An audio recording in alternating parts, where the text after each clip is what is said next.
Hello, I'm Dominic Cobson, co-founder of Future of Finance. My guests today are Lisa Fall and Jay Fraser, respectively CEO and Director of Strategic Partnerships at BSTX, the Boston-based blockchain integrated exchange that is the first to be fully regulated by the Securities and Exchange Commission, the SEC, and licensed by the SEC to operate on a national scale. Lisa, Jay, thanks for joining us. Thank you. Nice to be here. Thank you for having us. Yeah, thanks, Dominic. It's great to be in touch and looking forward to our chat today. Thank you. Lisa, perhaps I could throw the first question at you. As I said a minute ago, BSTX has secured a national securities license, which is, I think, a first in the United States. How difficult was it to obtain it? Well, I have a lot more gray hairs than I used to. It took about 3 years to get the approval. We had many conversations with the staff at the SEC. We had 3 published proposals and many amendments. Our first go at this was for full-blown tokenization, unleashing the power of smart contracts, decentralized settlement, and that was pretty much a non-starter. We were a little ahead of our time, I think. And this was at the end of 2018, early 2019. So the proposals shifted over the years, but we're pretty proud of what we accomplished. Where we have a blockchain market data feed that's available to the public. We'll record the transactions of the exchange on the blockchain. And throughout the process, we really got to understand where the SEC was at certain, their level of comfort with blockchain, their level of comfort with tokenizations, decentralized clearing, and what they were willing to allow and what they weren't comfortable yet. I do think we may have been, like I said, a little ahead of our time for the aggressiveness of the first proposal, but we're here and we're proud and we're ready to get started. So a multi-year journey and considerable R&D for all parties. Can I ask you, what was the attraction of applying to be a trading facility of the BOX exchange rather than a standalone venture? Was it due to funding issues or this long journey to get the license, or just having some backup? Yeah, so it sounds silly now, 3.5 years later, but we thought it would be quicker. BOX Options Exchange has an SRO license, and in the US, those licenses are traditionally two-pronged. You can regulate an options market and you can regulate an equities exchange. And at the time, and still, BOX was only using its license to regulate an options market. So we kind of had this kind of empty pillar where we could regulate, we thought, a digital market. And because BOX wasn't cannibalizing any existing revenue stream because it didn't have an equity exchange, we thought, hey, what BOX knows is BOX knows has to regulate a securities market. We have the relationships with the Securities and Exchange Commission. We have the connectivity on the national market systems. We're part of a lot of industry plans, and we're exchange operators. And in 2018, we were looking around and it seemed like a lot of digital exchanges were coming on and they weren't regulated. And we thought the SEC was going to step in and force these entities to be regulated. And that's where we connected with TZero. So TZero was running a digital marketplace through an ATS, through a common connection. I met with them. They had the technology, the blockchain know-how, and we had their regulatory experience and knowledge. And it was a perfect fit at the time, and still is. I mean, they're good partners. TZero is providing the technology for BSTX. BOX Exchange is providing the regulatory oversight. So the tenets of the joint venture are still there. Like I said, the reason we didn't go it alone, or TZero didn't go it alone back in 2018, was we thought it was quicker. And frankly, it probably is. I mean, we got a lot of, because we know the staff at the commission, because we have the infrastructure for the compliance, the regulatory, the surveillance oversight, that aspect of the proposal and the filing was pretty seamless. I think you'd have the same challenges if you'd gone alone with the blockchain and the tokenization integration that we had early on. And then you would also have the complexity of standing up a regulatory program, which I think we got to kind of, I won't say skip that step, but demonstrate we knew what we were doing. And we were just taking what we would use to regulate the options market into the BSTX market. So I think that part of it was a little smoother than it would have been going alone.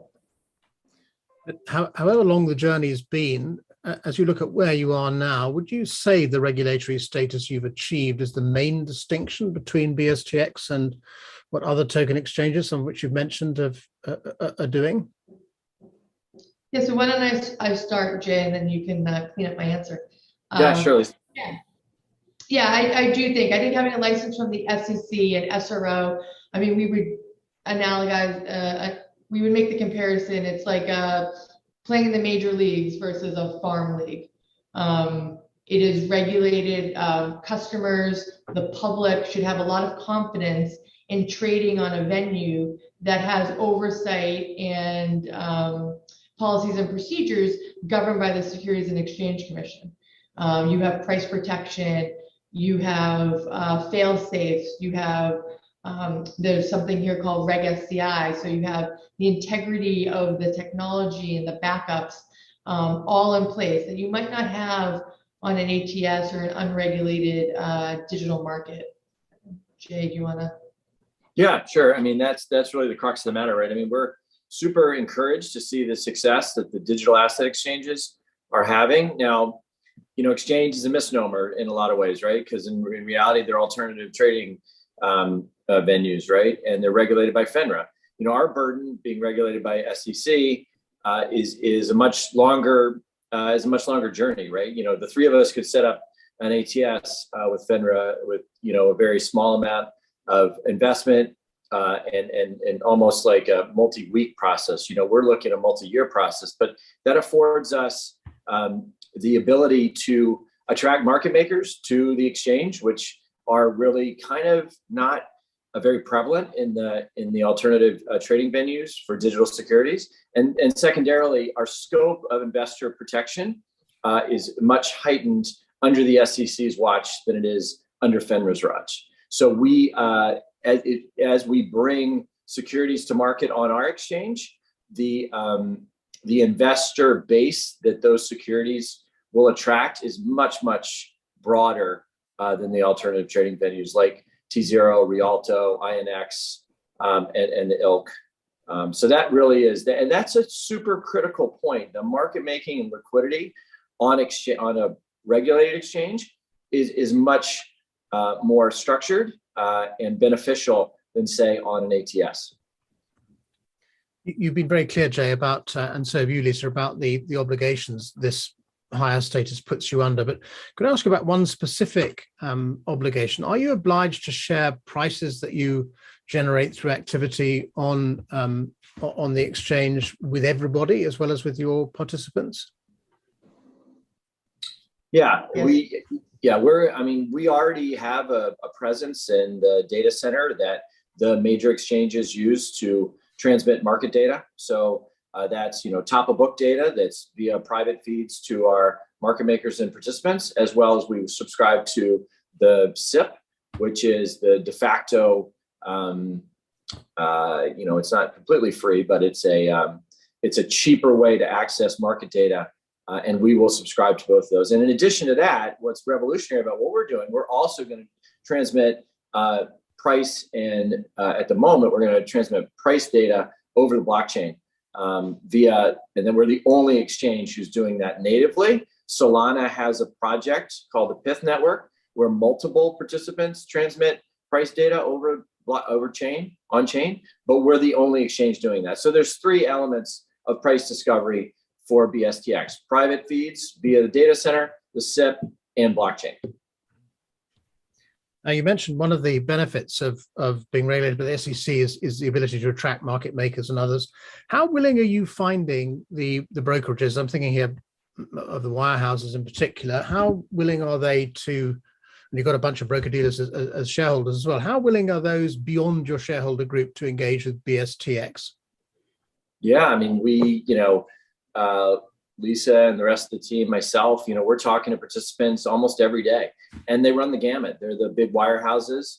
And Dominic, that's a great classic term that most of the people in finance today wouldn't even recognize, right? But the big investment banks, in addition to the market makers, and also issuers, right? Both from the exchange traded product side and corporate issuers. So again, this is really we talked about it a few minutes ago.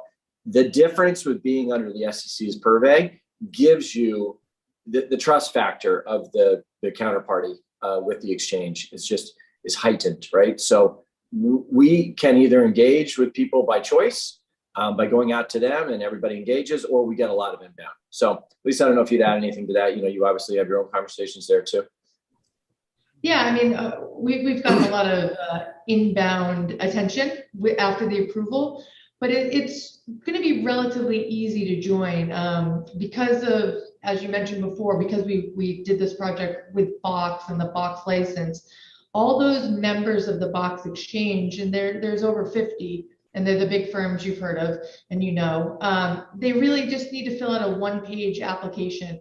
There's not. They've already been through the scrutiny of the exchange for the onboarding process of Box, so we're going to make it really easy for those participants to be members of BSTX. And in our outreach, most of them are excited to join. So we think we're going to have a robust participant base when we launch. And I'd just add one little extra tidbit to that. We are charting a path to close the gap between the technology that's available every day at crypto exchanges versus what's available at the traditional exchanges. So the participants in the market are super excited to see us drive that innovation. So that's another reason that they're interested in being a part of what we're doing, in addition to the regular exchange, but also because we're the only ones that are really sitting on the bleeding edge of trying to get these technologies to converge a bit more to the benefit of the participants and the issuer community and the trading community. So we get a lot of goodwill because of that very point. And we're doing it in a manner they're familiar with, right? As Jay mentioned, we're in the data center.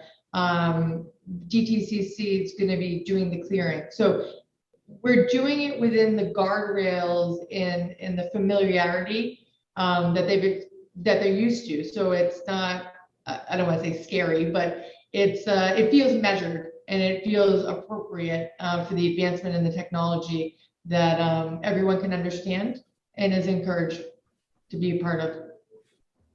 Well, I'll come back to that DZCC point in a minute. But before I do that, can we talk a little bit about the shareholders? You've referred to these already, or touched on them, Lisa, both TZero and Box, and also, of course, the broker dealers make up the third leg of your shareholder base. Now, each of these groups is probably looking for something slightly different. What's the value each of them sees in your mind? Yeah, for Box, it was expanding, right? It was Box is regulating options market very well. And this is new, and it was a way to grow the business with something we're familiar with and we're, frankly, a subject matter expert on. For TZero, it was, as I mentioned before, getting to that big league, kind of getting the legitimacy of the digital asset area. And to be able to, as Jay said, expand, get market makers, really push the envelope with digital security. So that was kind of the crux, and I think that holds today. I think expanding the presence for digital assets is probably TZero's goal in the partnership, and Box to expand what they do well. Jay, Lisa's explained very clearly what TZero expects to get out of this partnership that's going to get them into the big league and so on. But they are, of course, also running a marketplace for digital securities themselves. Now, what's the difference between what they're doing in their market and what they're going to be doing in effect through you? So, you can kind of view it as a little bit like if you're familiar with the Toronto Ventures Exchange or the AIM Exchange in your own market or Hong Kong Connect. They're basically bridging the gap between private, small private companies and who aren't quite ready for a fully regulated listing standards with the listing standards of a fully regulated exchange. So they're important. They're providing important, step between those two, universes of capital markets, right? So what's really great about our partnership is that we can work together on companies that move to the next level, right? To grow their business, or ready for a national listing, but they also want to maintain the service level that a smaller exchanges affords them, right? That just doesn't exist, right? If you're a small company and you go public on the American Stock Exchange, and our listing standards are around the same as the American Stock Exchange, you're kind of lost in the sauce, right? After day one, you may or may not have a listing ceremony, and then you're just part of the furniture there. TZero does a really great job of educating, the CFOs and the management teams and the board around different ideas for capital raising. And one of them is a public market listing. But a lot of CFOs have, reservations with the system as it stands today, because again, the small companies just are not, big exchanges work great for big companies. They don't work great for small companies.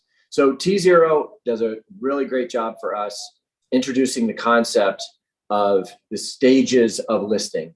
And sometimes that's in conjunction with, private equity, right? I mean, this isn't boxing anybody out. That's the beauty of the ecosystem that we're trying and working to build. It's inclusive.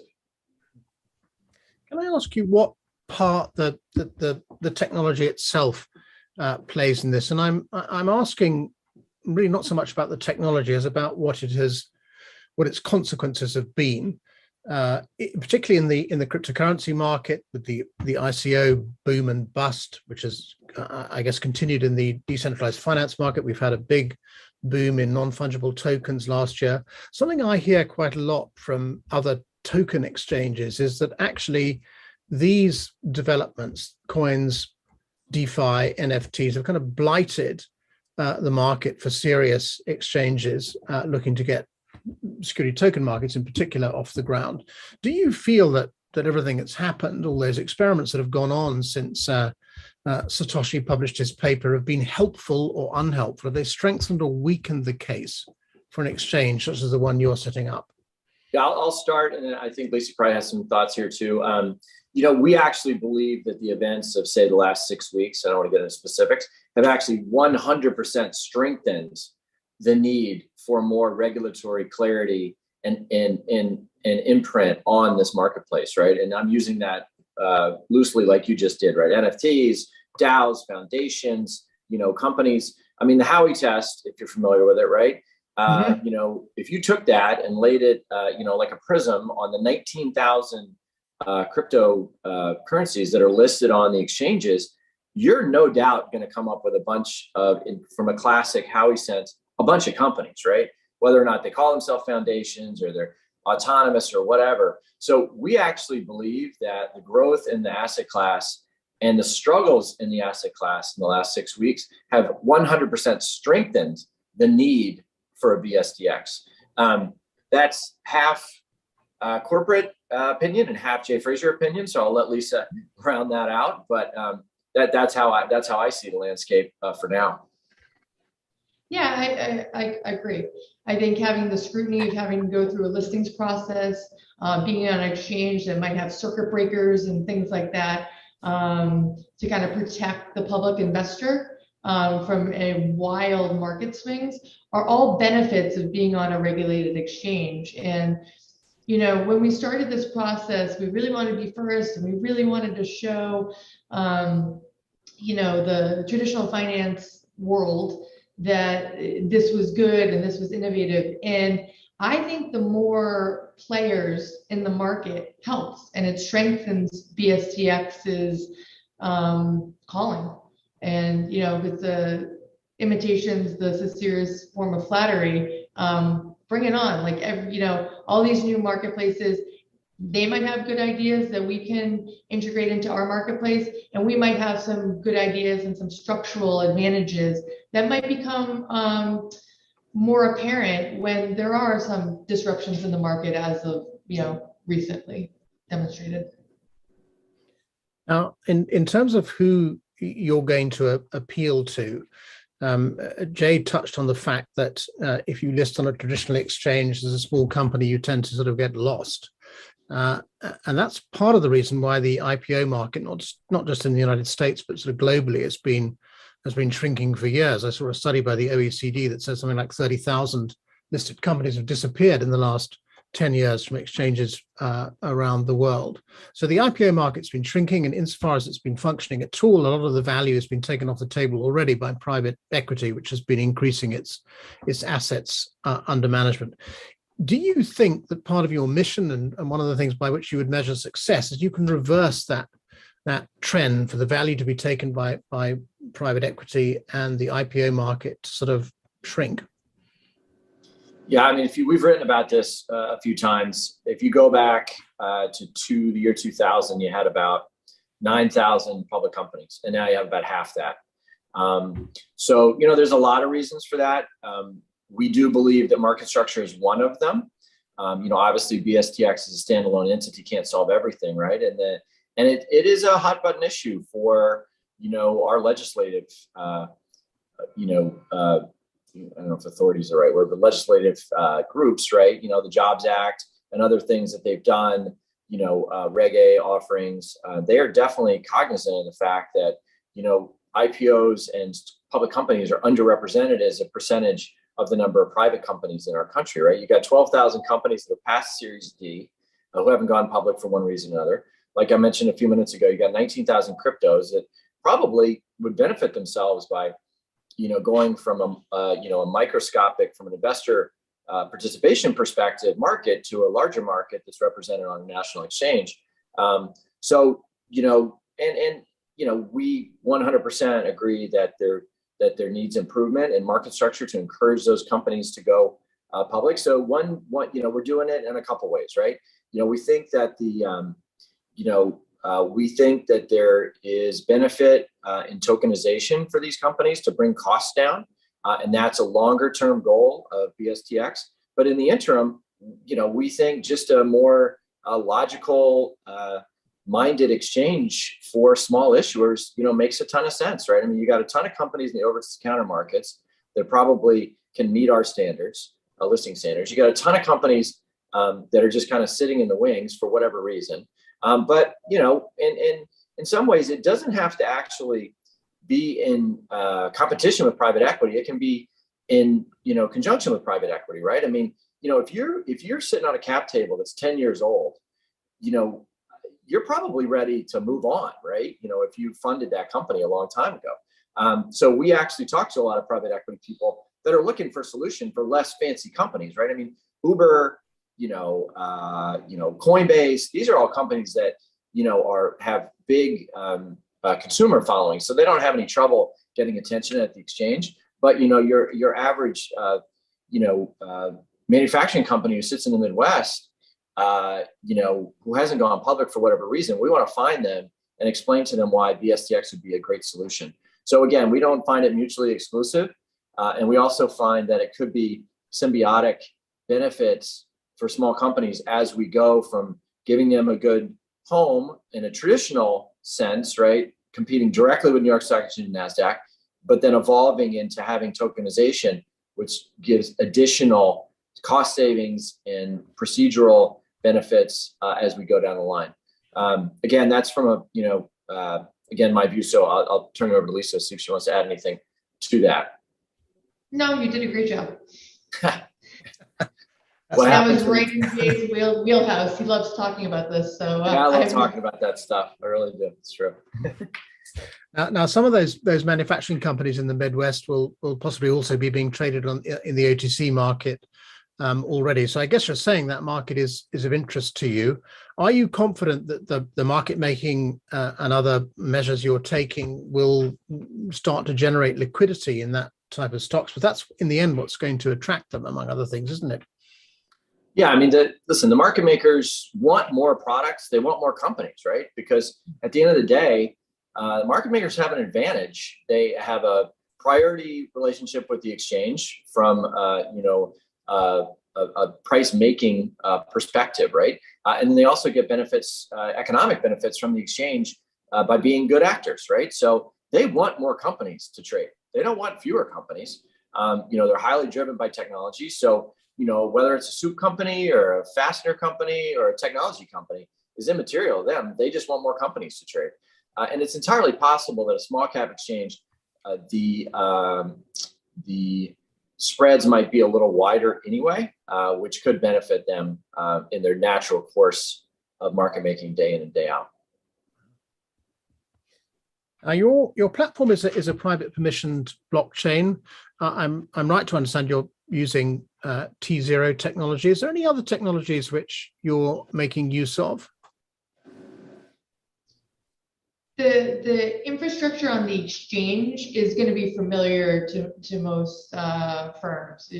Fixed connections, we're in NY4. The matching engine is pretty straightforward.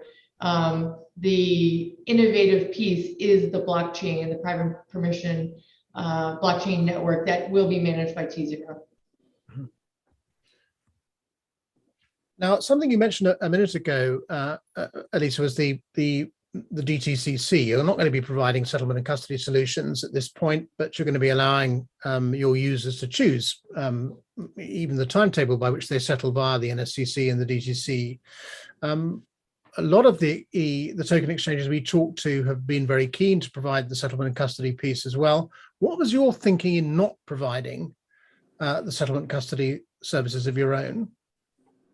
Yeah, early on, when we were talking to the SEC, we had some other proposals that we had floated.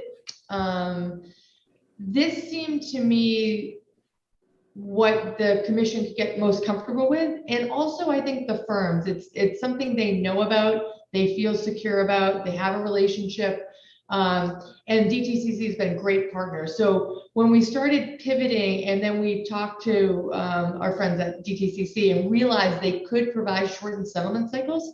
So at BSTX, if you put a tab in your order, we want same day settlement, and that order is received by 11:30, we can match it with another order with the same fixed tag on it.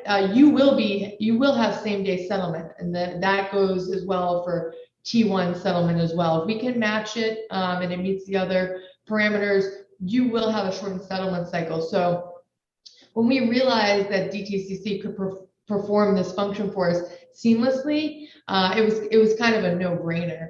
And they see the changing landscape as well, and they have proposals to integrate blockchain and enhance settlement and clearing on their own, and we'd like to be part of that as well. And we think we'll be able to help them, and they'll be able to help us in turn. So familiarity was an important consideration for your users as well. As you say, the DTCC are thinking about blockchain themselves, and one of the ways they're thinking about it is the smaller company sector, the privately managed equities and debt as well. And they've set out their stall to create this platform, this infrastructure called DSM. Does that look like good news for you as well, given you have this relationship with them? You're looking to expand into that sector yourself. So if you get a DTCC infrastructure for privately managed assets, is that going to be helpful for you? Yeah, I'll start. Yeah, I think it's great. I think it's great innovation. I think some of the things I've read about in their proposal are very similar to one of our earlier proposals with the ancillary record keeping and things like that. Yeah, I think I said before, we welcome all comers and advancements, and I think we can push the technology forward if we do it together. So yeah, there's no creeping on each other's turf or anything like that. I welcome it. Jay, I don't know if you have any differing opinions. Yeah, no, I would agree. The more people that are out there talking about, an alternative way to access the capital markets, and if we can interject as a a logical next step for these companies once they list on the digital asset exchanges. I mean, this is a long game, right? I mean, look who our partners are, right? We're not like a loosely funded, bootstrap organization, right? We're playing a long game to benefit, the issuer and participant and trading community over time. So, and that will take some time, right? I mean, the majority, you probably, if you went out and did a blind survey of CFOs of small companies in the country, I would bet 99% of them wouldn't even be aware of the alternatives that they could have with a digital ATS, right? And then much less tokenization on a major market. But I tell you what they will understand is a small cap exchange where they could get a higher service level. So we talk to the other ATS, companies, lack of a better term, all the time.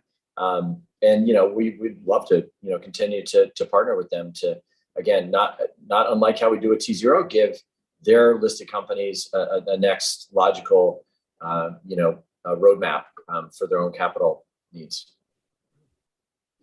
Now, Lisa, to some extent, you've addressed this point already. You've emphasized how keeping things familiar helps to attract trading houses and market makers to the exchange. Now, let's imagine I am a trading firm. I want to connect to BSTX. I can settle it. I can match and settle at DTCC, but I can also use fixed messages. How difficult is it going to be for me to connect to BSTX as a trading firm? Am I going to have to reconfigure my internal systems in any shape or form as well? No, you shouldn't. You should not have to. That's one of the beauties. We're in the data centers. They're already in. They'll connect from their cage into our equidistant cabling cage. So from a hardware and connectivity standpoint, no. As far as the matching engine, like I said, fix, everyone writes the fix. So that shouldn't be problematic either. And we are not forcing anybody to use the market data blockchain. It's there. We'll encourage participants to use it. But if a firm's not ready or wants to do this in stages, they're welcome to. There's no obligation to read the market data blockchain. So it should be very straightforward. TZero's got a great tech team. We have employees at BSTX will help manage the process, but it should be seamless. It should be probably easier than most new equity exchanges. Mm-hmm. A couple of final questions for you both. One is, where has BSTX got to in terms of having a pipeline of issuers and a group of investors and trading firms ready to do business? And second question is, are you actually live yet, or if you aren't, when do you expect that to happen? Perhaps I can throw that at you, Jay, first. Where have you got to in terms of the pipeline? Sure. So there's a series, again, because of the privilege of running a national securities exchange, there are a series of filings that we have to satisfy with the SEC, right? So as those are in flight, it's very difficult to line up issuers to a specific date. But suffice to say, we've had, like I mentioned at the outset, both with the exchange traded fund participants and the individual corporate participants, we have had a number of conversations, even to the point that there has been people that have come out publicly and said that how much they support the BSTX mission. But in terms of, we aren't live yet, as you can probably guess from that answer. And as far as penning a date, it really is dependent upon the successful filing of those certain things, and that's more what Lisa works on. So I'll turn it over to her there. Yeah. So the approval has a series of conditions that you have to meet before you launch, and we're working through those now. Some of it, connecting to the consolidated audit trail, things like that we'd put on hold till we got the approval. So there's certain obligations like that we have to work through, and then it will be a business decision, right? You don't launch an exchange, the last week in August, for example, while everyone's at the beach. So we're working through that. We're hopeful to launch, by the end of the year or early next year. But don't hold me to it. There are a few things that are out of our control, but the team's working hard. like I said, as soon as we have a date, we will blast it everywhere, and we'll get people lined up. So I think once we announce the date, it will be a short runway. Like I said, the firms that we expect to connect to BSTX are already where they need to be, and we have a good tech team ready to go. Well, make sure you blast it our way at Future of Finance. Definitely. We'll be. You'll be our first call. We'll be following your progress with great interest. Lisa Fall and Jay Fraser, thanks so much for taking the time to talk to us. Oh, thank you for having us. Thanks, Dominic. Appreciate it.